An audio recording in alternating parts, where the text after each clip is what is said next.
สบายดีไม่ได้กินข้าวพี่น้องนี่ขั่วข้าวกินแบบง่ายๆขั่วข้าวพี่น้องนี่แล้วก็มาแกงจืดพี่น้องแกงจืดมันแซ่บ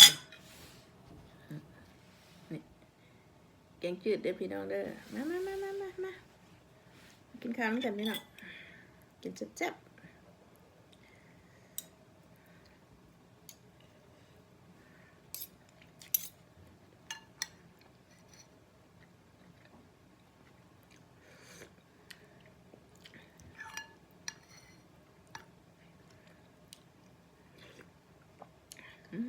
ชมแกงจืดอีนะจืดนี่นะ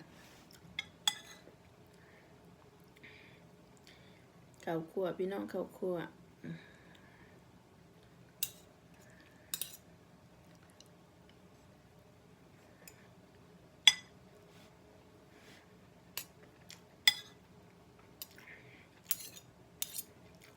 กินง่ายๆง่ายๆพี่น้อง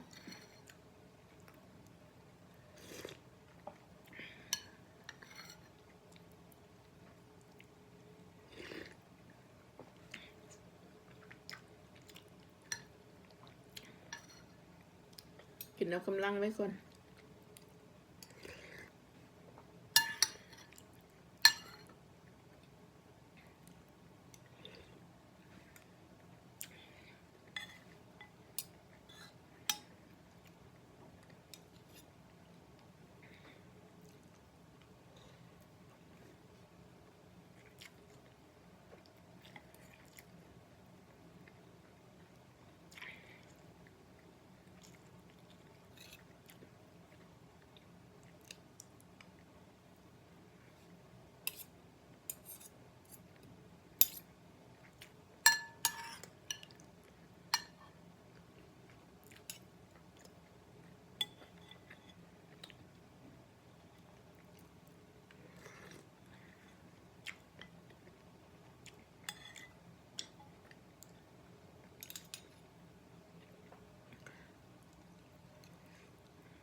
กินข้าวสวยด้วยพี่น้อง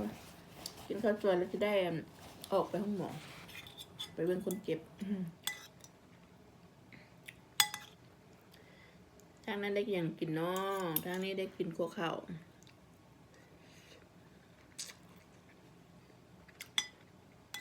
กินง่ายๆพี่น้อง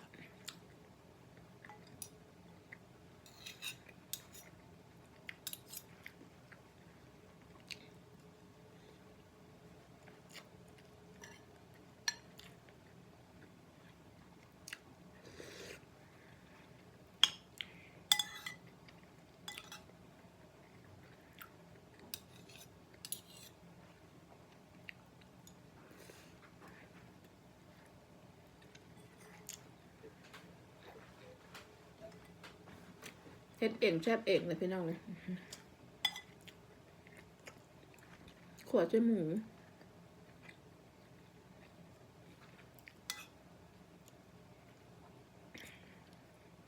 ขวดเส้นหมูซื้อหัวพวกบัวใหญ่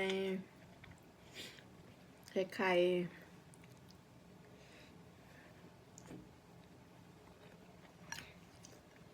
แกงจืดเขาคอยใส่เบอร์สวย